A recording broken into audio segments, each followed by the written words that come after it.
Hello friends, welcome to Queen B Paradise Tamil. இன்றைக்கி ரொம்பவே ஒரு யூஸ்ஃபுல்லான வீடியோ தான் நம்ம பார்க்க போகிறோம். நம்ம சேனலில் கமெண்ட்ஸில் பார்த்தீங்கன்னா அடிக்கடி க்ளீனிங் சம்மந்தமாக நிறைய கேள்விகள் வந்துக்கிட்டே இருக்கும். ஸோ எங்கள் வீட்டில் நான் யூஸ் பண்ணுற க்ளீனிங் டிப்ஸ் எல்லாம் இன்றைக்கி நான் உங்கள் கூட ஷேர் பண்ணிக்க போகிறேன். நம்ம வீட்டில் கிச்சனில் இருந்து பாத்ரூம் வரைக்கும் வீட்டையே ஃபுல்லாக பளிச்சுன்னு க்ளீன் பண்ணுற மாதிரி ஒரு 20 சூப்பரான க்ளீனிங் டிப்ஸ் தான் இந்த வீடியோவில் நான் ஷேர் பண்ணிக்க போகிறேன். இந்த 20 க்ளீனிங் டிப்ஸ்லையுமே நான் ஒரு பொருள் கண்டிப்பாக யூஸ் பண்ணியிருப்பேன். ஸோ அது என்ன பொருள் நம்ம பார்க்கலாம். இந்த வீடியோ உங்களுக்கு ரொம்பவே யூஸ்ஃபுல்லாக இருக்கும். ஸோ ஸ்கிப் பண்ணாமல் முழுசாக பாருங்கள். 20 டிப்ஸில் உங்களுக்கு எது ரொம்ப பிடிச்சிருந்தது அப்படின்னு கமெண்ட்ஸில் சொல்லுங்கள். இதை தவிர நீங்கள் ஏதாவது க்ளீனிங் டிப்ஸ் யூஸ் பண்ணிட்டு இருக்கீங்க அப்படின்னா அதையும் மறக்காமல் கமெண்ட்ஸில் சொல்லுங்கள். இந்த மாதிரி யூஸ்ஃபுல்லான வீடியோஸ் பார்க்குறதுக்கு நம்ம சேனலை சப்ஸ்கிரைப் பண்ணிவிட்டு கூடவே அந்த பெல் பட்டனையும் கிளிக் பண்ணிடுங்க. ஸோ இந்த 20 க்ளீனிங் டிப்ஸ்லேயும் நான் யூஸ் பண்ண போகிறேன் அந்த முக்கியமான பொருள் என்னன்னு பார்த்தீங்கன்னா பேக்கிங் சோடா. அதை நம்ம வீட்டில் இருக்கிற வேறு பொருள்களோட மிக்ஸ் பண்ணி நம்ம க்ளீன் பண்ணும்போது ரிசல்ட் சூப்பராக இருக்கும். நிறைய பேருக்கு baking soda, baking powder, washing soda இதெல்லாம் ஒன்றா அப்படின்னு டவுட் இருக்குது. இது மூணுமே வேறு பொருள். பேக்கிங் சோடானா சோடியம் பைகார்பனேட், இந்த மாதிரி பவுடர் மாதிரி இருக்கும். பேக்கிங் சோடாவை நம்ம ஆப்ப சோடா, சமையல் சோடா அப்படின்னு கூட சொல்லுவோம். அண்ணாச்சி கடையில் கூட ஈஸியாக கிடைக்கும். விலையும் ரொம்ப கம்மி தான். ஒருவேளை நீங்கள் ஆன்லைனில் வாங்கணும்னு நினச்சிங்கன்னா அதோட லிங்க் நான் டிஸ்கிரிப்ஷன் பாக்ஸில் கொடுத்துருக்கேன், பார்த்துக்கோங்க. ஃபர்ஸ்ட் டிப் என்னன்னு பார்த்தீங்கன்னா, இந்த சிங்கை க்ளீன் பண்ணுறதுக்கு நம்ம ஃபஸ்ட்டு ஒரு ஸ்பூன் அளவுக்கு பேக்கிங் சோடாவை நல்லா தூவி விட்டுக்கலாம். இந்த மாதிரி இந்த ஸ்க்ரப்பில் பாத்திரம் தேய்க்கிற லிக்விடு கொஞ்சம் எடுத்துக்கிறேன். எந்த பிராண்டு வேணாலும் எடுத்துக்கலாம். இது ரெண்டையும் சேர்த்து சிங்கை நல்லா தேய்ச்சி விட்டுட்டு ஒரு 2 நிமிஷம் அப்படியே விட்டுட்டு அதுக்கப்புறமா நம்ம வாஷ் பண்ணோம் அப்படின்னா அந்த ஸ்டெயின்லெஸ் ஸ்டீல் பார்க்குறதுக்கு ரொம்ப ஷைனிங்காக இருக்கும். இதே மெத்தடை கிரானைட் சிங்க்கு, கடப்பக்கல் சிங்க்குக்கெல்லாம் கூட யூஸ் பண்ணலாம். வழுவழுப்பு இல்லாமல் க்ளீனாக இருக்கும். சில சமயம் இந்த கிச்சன் சிங்க்கு தண்ணி போகாமல் அடைச்சிக்கும். நம்ம பாத்திரம் தேய்க்கிறப்ப அந்த சாப்பாடெல்லாம் உள்ளே போய் அடைச்சி அந்த மாதிரி ஆகும். அப்படி ஆகாமல் இருக்கிறதுக்கு நம்ம என்ன பண்ணலாம் அப்படின்னா, வாரத்துக்கு ஒரு வாட்டி சிங்கெல்லாம் க்ளீன் பண்ணி முடித்ததுக்கப்புறமா 2 ஸ்பூன் அளவுக்கு பேக்கிங் சோடாவை அந்த சிங்கோட ஹோலில் போட்டுக்கணும். இதில் கொஞ்சமாக வினிகர் ஊற்றிக்கிறேன். இதை அப்படியே ஒரு 15 நிமிஷம் விட்டுருங்க. அதுக்கப்புறமா நல்லா சூடாக இருக்கிற தண்ணியை அதில் ஊற்றணும் அப்படின்னா அந்த டியூப்பில் அடைச்சிருக்கிறதெல்லாம் அப்படியே கரைஞ்சி அடிச்சுட்டு போயிடும். நம்மளுக்கு சிங்க் அடைப்பு ப்ராப்ளமே வராது. இது வாரத்துக்கு ஒரு தடவை கண்டிப்பாக ட்ரை பண்ணி பாருங்கள். சிங்க் அடைப்பு ப்ராப்ளமே வராது. நம்ம கிச்சனில் யூஸ் பண்ணுற இந்த சாப்பிங் போர்டை ஃபங்கஸ், பாக்டீரியா எல்லாம் இல்லாமல் க்ளீனாக மெயின்டைன் பண்ணுறதுக்கு இந்த பேக்கிங் சோடா ரொம்பவே யூஸ்ஃபுல்லாக இருக்கும். பேக்கிங் சோடாவை இப்படி கொஞ்சமாக தூவி விட்டுட்டு நம்ம யூஸ் பண்ண லெமனோட தோலை வச்சு நல்லா அழுத்தி தேய்ச்சி விட்டுறணும். போர்டோட 2 பக்கமும் நல்லா அழுத்தி தேய்ச்சிட்டு அதுக்கப்புறமா வாஷ் பண்ணி எடுத்தோம் அப்படின்னா எந்த பேட் ஸ்மெல்லும் இல்லாமல், கிருமிகளாக இல்லாமல் இது க்ளீனாக இருக்கும். வாஷ் பண்ணதுக்கப்புறமா வெயில் படுற இடத்துல வச்சு நல்லா காய வச்சு எடுத்து வைக்கணும். அப்போ தான் ஈரத்தினால பூசணமெல்லாம் வராமல் நம்மளுக்கு க்ளீனாக இருக்கும்.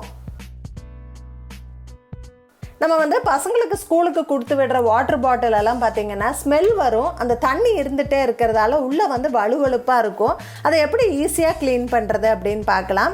வாட்டர் பாட்டிலில் இந்த மாதிரி கொஞ்சமாக அரிசி போட்டுக்கணும். அரிசி ஸ்க்ரப் மாதிரி ஆக்ட் ஆகும். அந்த உள்ளே இருக்கிற வழுவழுப்பெல்லாம் போக்குறதுக்கு ரொம்பவே ஹெல்ப் பண்ணும். அதுலேயே கொஞ்சம் கல்லுப்பு ஆட் பண்ணிக்கிறேன். இப்போ 1/2 ஸ்பூன் அளவுக்கு பேக்கிங் சோடா ஆட் பண்ணிக்கிறேன். ஸ்டெயின்லெஸ் ஸ்டீல் பாட்டிலாக இருந்துச்சு அப்படின்னா நீங்கள் சுடு தண்ணி ஊற்றி க்ளீன் பண்ணுங்கள். பிளாஸ்டிக் பாட்டில், டப்பர்வேர் பாட்டில்னால் சுடு தண்ணி யூஸ் பண்ணாதீங்க. பாட்டிலை உடனே க்ளோஸ் பண்ணிவிட்டு இந்த மாதிரி நல்லா குலுக்கி விடணும். அப்போ தான் அந்த அரிசி ஊறி போகிறதுக்கு முன்னாடியே அந்த ஸ்க்ரப் மாதிரி அதில் இருக்கிற வழுவழுப்பெல்லாம் எடுத்துகிட்டு வந்துடும். ஸோ நல்லா குலுக்கி விட்டுறணும். பாட்டில் சூடாக இருக்கிறதால நான் ஒரு துணி பிடிச்சிட்டு குலுக்கி விடுறேன். இப்போ அந்த அரிசியை சிங்கில் அப்படியே கொட்டாதீங்க, அடைப்பு வந்துடும். அதனால் நம்ம இந்த மாதிரி ஃபில்ட்ரு பண்ணி எடுத்துக்கலாம். இப்போ ஒரு 2-3 தடவை தண்ணியில் நல்லா க்ளீன் பண்ணி எடுத்து வச்சிட்டோம் அப்படின்னா அந்த வாசமெல்லாம் எதுவுமே இல்லாமல் உள்ளே அந்த வழுவழுப்பெல்லாம் இல்லாமல் ரொம்பவே ஃப்ரெஷ்ஷாக இருக்கும். அடுத்த டிப் என்னன்னு பார்த்தீங்கன்னா, சில சமயம் பாத்திரம் இந்த மாதிரி அடி பிடிச்சிரும். அதுவும் பால் பாத்திரமெல்லாம் அடி பிடிச்சிருச்சு அப்படின்னா அதை க்ளீன் பண்ணுறது ரொம்பவே கஷ்டம். பேக்கிங் சோடா இருந்தால் க்ளீன் பண்ணுறது ரொம்ப ரொம்ப ஈஸி. நீங்களே பாருங்கள். ஃபஸ்ட்டு வந்து இந்த அடிப்பிடிச்ச பாத்திரத்தை ஸ்டவ்வில் வச்சு அதில் கொஞ்சம் தண்ணி ஊற்றி இந்த தண்ணியை கொதிக்க விடலாம். இப்போ தண்ணி வந்து கொதிக்க ஸ்டார்ட் ஆயிருச்சு. இந்த ஸ்டேஜில் நான் கொஞ்சமாக பேக்கிங் சோடா ஆட் பண்ணுறேன். பொங்கி வரும், இன்னும் கொஞ்சம் ஆட் பண்ணிக்கிறேன். இப்போ நல்லா பொங்கி வர ஸ்டேஜில் ஆஃப் பண்ணிடுங்க. இதை வந்து அப்படியே ஒரு அரை மணி நேரம் நம்ம விட்டுறலாம். இப்போ அரை மணி நேரம் ஆயிடுச்சு, பாத்திரமும் நல்லா ஆறிடுச்சு. ஸ்க்ரப்பில் கொஞ்சமாக டிஷ் லிக்விட் எடுத்துகிட்டு நம்ம லேசாக தேய்ச்சாலே போதும், அழுத்தி தேய்க்கணுன்னு கூட அவசியம் இல்லை. ஸ்டீல் நாரும் நம்மளுக்கு தேவையில்லை. ஈஸியாக வந்து அந்த கரையெல்லாம் அப்படியே எடுத்துகிட்டு வந்துடும். இப்போ நான் தேய்ச்சி காட்டுறேன் பாருங்கள். பாருங்கள், சூப்பராக போயிடுச்சு. பாத்திரம் பளபளன்னு ஆயிடுச்சு. இதுவே நம்ம பேக்கிங் சோடா இல்லை அப்படின்னா இதை வந்து ஒரு 2 வாட்டி 3 வாட்டி ஸ்டீல் நார் வச்சு கழுவினா தான் அந்த கரையெல்லாம் போகும். இது வந்து நம்ம ஈஸியாக ஸ்டீல் நாரே இல்லாமல் இப்போ கழுவி எடுத்துட்டோம். இப்போ நம்ம வீட்டில் வெள்ளி பொருட்கள் எல்லாம் இருக்கும் இல்லைங்களா, அதெல்லாம் கொஞ்ச நாளில் பார்த்தீங்கன்னா கருத்து போயிடும். இது ஒரு குங்குமச்சிமிழ் உள்ளே வந்து எப்படி இருக்குது பாருங்கள். ஸோ வெளியில் அந்த காற்று படுற இடம் வந்து அப்படியே கருத்து போயிடும். இதை வந்து நம்ம தேய்ச்சி சிரமப்படாமல் டக்குன்னு ஒரே நிமிஷத்தில் எப்படி க்ளீன் பண்ணுறது அப்படின்னு பார்க்கலாம். அதுக்கு வந்து ஒரு பாத்திரத்தில் தண்ணி கொதிக்க வச்சுருக்கேன். தண்ணி நல்லா கொதிக்கும் போது இந்த அலுமினியம் ஃபாயில் இருக்கும் இல்லைங்களா, இதை வந்து ஒரு 4-5 பீஸ் வந்து உள்ளே போட்டுக்கலாம். இப்போ கடையில் நம்ம சப்பாத்தியெல்லாம் வாங்கும்போது அது அலுமினியம் ஃபாயிலில் ரோல் பண்ணி கொடுப்பாங்கல்ல, அந்த அலுமினியம் ஃபாயிலை வந்து தூக்கி போடாமல் நம்ம வாஷ் பண்ணி நம்ம வீட்டில் இருக்க வெள்ளி கொலுசு அதெல்லாம் வந்து க்ளீன் பண்ணுறதுக்கு வச்சுக்கலாம். அலுமினியம் ஃபாயில் போட்டு 1 நிமிஷம் கொதிச்சிருச்சு. இப்போ இதில் வந்து கொஞ்சமாக பேக்கிங் சோடா ஆட் பண்ணிக்கிறேன். அது பொங்கி வரும்போது நம்ம ஆஃப் பண்ணிடலாம். ஆஃப் பண்ணிவிட்டு இப்போ வந்து இந்த வெள்ளி விளக்கு குங்குமச்சிமிழெல்லாம் உள்ளே போட்டுடுறேன். ஒரே 1 நிமிஷம் வச்சுருந்தா போதும், அதுக்கு மேலே வைக்க தேவையில்லை. அதை வந்து இப்படி நம்ம கிளறி விட்டுக்கலாம். அவ்வளோதான். இப்போ வந்து நான் இதை எடுத்து வெளியில் வச்சிட்றேன். உங்களுக்கு இப்போவே டிஃப்ரென்ஸ் தெரியும்னு நினைக்கிறேன். இருந்தாலும் அதில் வந்து கொஞ்சம் எண்ணெய் கரையெல்லாம் இருக்குது. அதையெல்லாம் வந்து க்ளீன் பண்ணிவிட்டு ஃபைனலாக எப்படி இருக்குது அப்படின்னு உங்களுக்கு காட்டுறேன். இதுக்கு வந்து ஒரு டூத் ப்ரஷில் கொஞ்சம் டிஷ் லிக்விட் எடுத்துக்கிறேன். பூஜை சாமான் க்ளீன் பண்ணுறதுக்குன்னே தனியாக ஒரு ப்ரஷ் வச்சுக்கிறது நல்லது. இப்போ வந்து நம்ம லைட்டாக அப்படியே தேய்ச்சிடலாம். தேய்ச்சிட்டு நம்ம தண்ணியில் வாஷ் பண்ணி எடுத்தோம் அப்படின்னா பளபளன்னு புதுசு மாதிரி ஆயிரும் வெள்ளி எல்லாமே. நம்ம வந்து தேய்ச்சி சிரமப்படவே இல்லை, டக்குன்னு வந்து நம்மளுக்கு க்ளீன் ஆயிடுச்சு. சின்ன குழந்தைங்க இருக்கிற வீட்டில் செவுத்தில் வந்து இந்த மாதிரி கிறுக்கி வச்சுருவாங்க.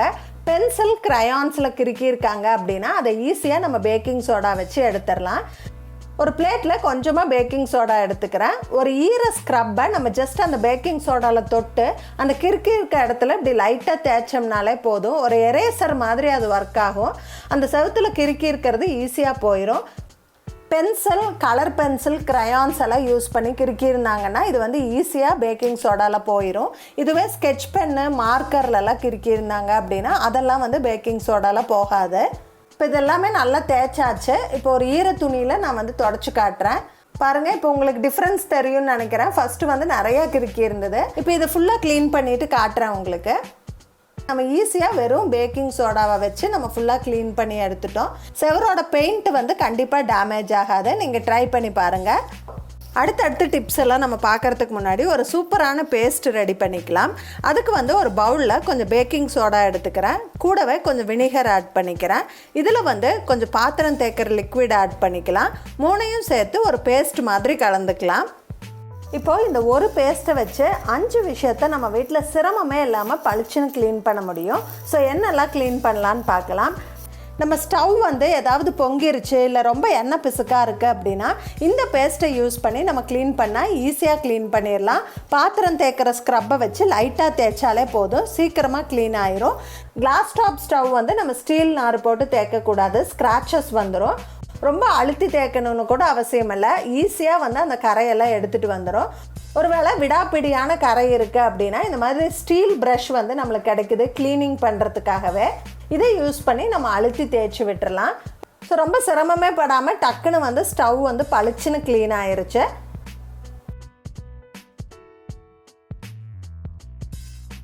ஸ்டவ்வுக்கு மேலே இருக்கிற கிச்சன் கேபினட்ஸில் பார்த்தீங்கன்னா ரொம்ப எண்ணெய் பிசுக்காக இருக்கும். அதையும் நம்ம இதே பேஸ்ட்டை வச்சு பாத்திரம் தேய்க்கிற ஸ்க்ரப்பை யூஸ் பண்ணி நம்ம வந்து க்ளீன் பண்ணிக்கலாம். ரொம்ப குவிக்காக க்ளீன் ஆயிரும். அதிகமாக சிரமப்பட்டு தேய்க்க வேண்டிய அவசியமே இருக்காது. அதுக்கப்புறமா நம்ம ஒரு ஈரத்துணி வச்சு நம்ம தொடச்சி எடுத்துக்கலாம். நான் வந்து நான் ஓவன் கிச்சன் டவல் யூஸ் பண்ணி தான் துடைப்பேன். அது வந்து நல்லா தண்ணி உறிஞ்சும் ஈஸியாக அந்த அழுக்கெல்லாம் எடுத்துகிட்டு வந்துடும். இதே பேஸ்ட்டை வந்து நம்ம கிச்சன் டைல்ஸ் க்ளீன் பண்ணுறதுக்கும் யூஸ் பண்ணிக்கலாம். நல்லா தேய்ச்சி விட்டுட்டு ஒரு ஈரத்துணி வச்சு தொடச்சி எடுத்தோம்னா போதும், பளிச்சுன்னு ஆயிரும்.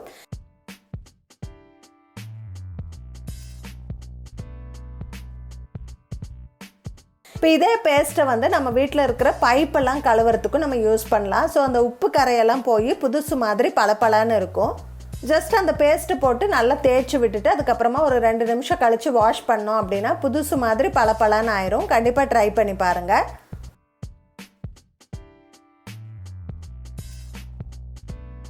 நம்ம வீட்டில் பாத்ரூம் மக்கு, பக்கெட்டு, ஸ்டூல் எல்லாம் பார்த்திங்கன்னா இந்த மாதிரி கரையாக இருக்கும்.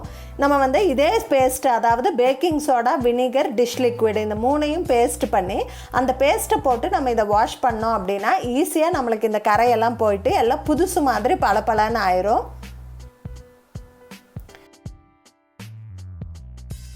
பாருங்கள், சிரமமே இல்லாமல் எல்லாமே நீட்டாக நம்ம கழுவி எடுத்தாச்சு. அடுத்த டிப் என்னன்னு பார்த்தீங்கன்னா, நம்ம வீட்டில் இந்த கறித்துணியெல்லாம் துவைக்கிறது வந்து ரொம்பவே சிரமம். என்னதான் சோப்பு போட்டு துவைச்சாலும் அந்த எண்ணெய் கரையெல்லாம் போகவே போகாது. அதுக்கு வந்து ஒரு மக்கில் வந்து சுடு தண்ணி எடுத்துக்கிறேன். ரொம்ப கொதிக்கணும்னு அவசியம் இல்லை, கை பொறுக்கிற சூடில் இருந்தால் போதும். அந்த சுடு தண்ணியில் கொஞ்சமாக சோப் பவுடர் ஆட் பண்ணிக்கிறேன், பேக்கிங் சோடா கொஞ்சம் ஆட் பண்ணிக்கிறேன். இப்போ வந்து நம்ம கறித்துணியெல்லாம் அதில் ஊற வச்சிடலாம். ஒரு அரை மணி நேரத்துலேருந்து 1 மணி நேரம் வரைக்கும் கூட ஊற விடலாம். இது நல்லா ஊறினதுக்கப்புறம் எடுத்து லேசாக சோப் போட்டு துவைச்சா போதும். ரொம்ப ஸ்க்ரப் பண்ணி துவைக்கணும்னு கூட அவசியம் இல்லை. அந்த எண்ணெய் கரை அது எல்லாமே போயிட்டு பளிச்சுன்னு ஃப்ரெஷ்ஷாக இருக்கும். கண்டிப்பாக ட்ரை பண்ணி பாருங்கள். நம்ம வீட்டில் ஸ்கூலுக்கு போட்டு போகிற ஷூஸு, ஆஃபீஸ்க்கு போட்டு போகிற ஷூஸ் எல்லாம் பார்த்திங்கன்னா நாள் ஃபுல்லாக காலில் போட்டே இருக்கிறதால ஒரு மாதிரி வேர்வை வாசம் மாதிரி ஒரு கெட்ட வாடை அடிக்கும். அந்த ஷூலேருந்து அந்த வாடையை போக்குறதுக்கு நம்ம என்ன பண்ணலாம் அப்படின்னா, இந்த மாதிரி பேக்கிங் சோடா எடுத்து உள்ளே அந்த ஃபுல்லாக எல்லா இடத்துலையும் படுற மாதிரி தூவி விட்டுட்டு ஓவர் நைட்டு அப்படியே விட்டுறணும். ஒரு நைட்டு ஃபுல்லாக அதை டிஸ்டர்ப் பண்ணாமல் விட்டுறணும். அதில் இருக்கிற அந்த கெட்ட ஸ்மெல்லையெல்லாம் அந்த பேக்கிங் சோடா எடுத்துரும்.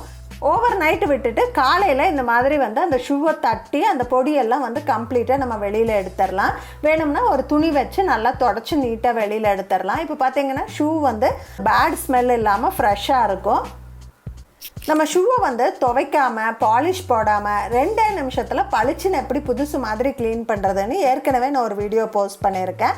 அதுலேயும் வந்து பேக்கிங் சோடாவும் இன்னும் சில பொருளெல்லாம் யூஸ் பண்ணி நான் க்ளீன் பண்ணி காட்டியிருப்பேன். அந்த வீடியோவோட லிங்க்கும் நான் டிஸ்கிரிப்ஷன் பாக்ஸில் கொடுத்துருக்கேன். இப்போ ஸ்கூல் திறக்கிற சமயம் வந்ததுன்னா உங்களுக்கு அது தேவைப்படலாம். ஸோ ரெஃபர் பண்ணி பார்த்துக்கோங்க. அதே மாதிரி நம்ம கால் மிதிகளை எல்லாம் ஊற வைக்கும் போது கூட பேக்கிங் சோடா போட்டு ஊற வச்சோம் அப்படின்னா அந்த அழுக்கெல்லாம் சீக்கிரமாக போயிட்டு கால் மிதியெல்லாம் நம்மளால் ஃப்ரெஷ்ஷாக துவைச்சி எடுத்துக்க முடியும். கால் மிதியை எப்படி ஈஸியாக துவைக்கிறது அப்படின்னு நான் ஏற்கனவே ஒரு வீடியோ போஸ்ட் பண்ணியிருக்கேன். அந்த வீடியோவோட லிங்க்கும் டிஸ்கிரிப்ஷன் பாக்ஸில் இருக்குது. உங்களுக்கு தேவைப்பட்டால் நீங்கள் ரெஃபர் பண்ணிக்கோங்க. ஃப்ரிட்ஜில் வந்து சில சமயம் பேட் ஸ்மெல் வரும் இல்லைங்களா, ஃப்ரிட்ஜை ஓப்பன் பண்ணாலே பேட் ஸ்மெல் வரும். அந்த மாதிரி வராமல் இருக்கிறதுக்கு இந்த மாதிரி ஓட்டை இருக்கிற மாதிரி ஒரு கண்டெய்னர் எடுத்து அதில் பேக்கிங் சோடா போட்டு கைப்படாத இடத்துல ஓரமாக நம்ம ஃப்ரிட்ஜுக்குள்ளே வச்சுட்டோம் அப்படின்னா அந்த கெட்ட வாசனையெல்லாம் அந்த பேக்கிங் சோடா எடுத்துரும். நம்மளுக்கு ஃப்ரிட்ஜு வந்து எப்பயுமே ஃப்ரெஷ்ஷாக இருக்கும். இப்போ பாத்ரூம் டைல்ஸில் ஃப்ளோர்லலாம் பார்த்தீங்கன்னா வெள்ளை வெள்ளையாக அந்த உப்பு கரை வந்து படிஞ்சிருக்கும். அதை எப்படி ஈஸியாக போக்குறதுன்னு பார்க்கலாம். அதுக்கு வந்து ஒரு பவுலில் நான் ஒரு 2 ஸ்பூன் அளவுக்கு கோலப்பொடி எடுத்திருக்கேன். கோலப்பொடி வந்து ஒரு ஸ்க்ரப்பு மாதிரி நம்மளுக்கு ஆக்ட் ஆகும். அதில் வந்து கொஞ்சமாக பேக்கிங் சோடா ஆட் பண்ணிக்கிறேன். கூடவே கொஞ்சம் வினிகர் ஆட் பண்ணிக்கலாம். 3ஐயும் சேர்த்து நல்லா பேஸ்ட் மாதிரி கரைச்சிக்கலாம். அந்த பேஸ்ட்டை வந்து டைல்ஸ் மேலே ஃப்ளோர்லலாம் அப்படியே தெளித்து விட்டுறலாம். இந்த மாதிரி டைல்ஸ் தேய்க்கிற ஸ்க்ரப்பை வச்சு நல்லா அழுத்தி தேய்ச்சி விட்டுறலாம். கோலப்பொடி, பேக்கிங் சோடா, வினிகர் 3மே பார்த்தீங்கன்னா அந்த உப்பு கரையெல்லாம் ஈஸியாக எடுத்துகிட்டு வந்துடும். கோலப்பொடி நிறையா போட்டுட்டீங்க அப்படின்னா பாத்ரூமில் தண்ணி வெளியில் போகிற ட்ரெயின் பைப்பில் வந்து அடைப்பை ஏற்படுத்திடும். கொஞ்சமாக 1 ஸ்பூனோ 2 ஸ்பூனோ கோலப்பொடி ஆட் பண்ணுங்கள். அளவுக்கு அதிகமாக ஆட் பண்ணாதீங்க. இப்போ வந்து நல்லா தேய்ச்சாச்சு. இதை வந்து வாஷ் பண்ணி விட்டுறேன். இப்போ ஈரமாக இருக்கிறதால சரியாக தெரியாது, காஞ்சதுக்கப்புறம் நான் காட்டுறேன். பாருங்கள் அந்த உப்பு கரையெல்லாம் போயிட்டு டைல்ஸ் வந்து ரொம்பவே க்ளீனாக ஆயிடுச்சு. உங்களுக்கு தெரியும்னு நினைக்கிறேன். இப்போ வந்து பேக்கிங் சோடா வச்சு நம்ம வீட்டில் ஃப்ரிட்ஜு, மைக்ரோவேவ் அவனெல்லாம் ஈஸியாக எப்படி க்ளீன் பண்ணுறதுன்னு பார்க்கலாம். ஒரு பவுலில் வந்து 3 டேபிள் ஸ்பூன் அளவுக்கு வினிகர் எடுத்துக்கிறேன், 1 டேபிள் ஸ்பூன் அளவுக்கு பேக்கிங் சோடா எடுத்துக்கிறேன். கொஞ்சமாக தண்ணி விட்டு அதை டைல்யூட் பண்ணிக்கலாம். இதை வந்து ஒரு ஸ்ப்ரே பாட்டிலில் ஊற்றிக்கலாம். இப்போ ஃப்ரிட்ஜில் இதை நல்லா ஸ்ப்ரே பண்ணி விட்டு கொஞ்சம் நேரம் ஊற விட்டு க்ளீன் பண்ணோம் அப்படின்னா அந்த உள்ளே இருக்கிற கரையெல்லாம் ஈஸியாக போயிடும். நான் வந்து ஃப்ரிட்ஜு க்ளீனிங்க்குன்னு தனியாக ஒரு டீட்டெயில்டு வீடியோ போட்டிருக்கேன். அந்த உள்ளே இருக்கிற பார்ட்ஸ் எல்லாம் எப்படி க்ளீன் பண்ணணும் அப்படின்னு நான் தெளிவாக சொல்லியிருக்கேன். உங்களுக்கு தேவைப்பட்டால் அந்த வீடியோவை ரெஃபர் பண்ணி பாருங்கள். இப்போ வந்து நம்ம மிக்ஸ் பண்ண சொல்யூஷன் இருக்குது இல்லையா, வினிகர், பேக்கிங் சோடா, தண்ணி, அதில் வந்து கொஞ்சமாக லெமன் ஜூஸ் பிழிஞ்சு விட்டு இந்த மாதிரி ஓவனுக்குள்ளே வச்சு நம்ம வந்து க்ளீனிங் மோடில் வைக்கலாம். ஒருவேளை க்ளீனிங் மோடு இல்லை அப்படின்னா மைக்ரோவேவ் மோடில் 15 நிமிஷம் வச்சுக்கோங்க. 15 நிமிஷம் வச்சோம்னா அந்த சுற்றி இருக்கிற அழுக்கெல்லாம் வந்து லூஸ் ஆயிரும். இந்த டோர்லலாம் வந்து அந்த ஸ்டீம் பட்டு இந்த மாதிரி தண்ணியாக இருக்கும். இந்த சமயம் நம்ம க்ளீன் பண்ணோம் அப்படின்னா ரொம்பவே ஈஸியாக இருக்கும். இப்போ வந்து அந்த உள்ளே இருக்கிற பிளேட் எடுத்து நம்ம தனியாக வாஷ் பண்ணுறதுக்கு போட்டுக்கலாம். ஸோ நம்ம உள்ளே வச்ச அந்த லிக்விடையே வந்து நான் தொட்டு இந்த மாதிரி ஸ்க்ரப்பில் வந்து எல்லா இடத்துலையும் தேய்ச்சி விட்டுட்டு அதுக்கப்புறமா ஒரு ஈர துணியில் தொடச்சி எடுத்துட்டோம் அப்படின்னா நம்ம ஓவன் வந்து பளிச்சுன்னு புதுசு மாதிரி ஆயிரும்.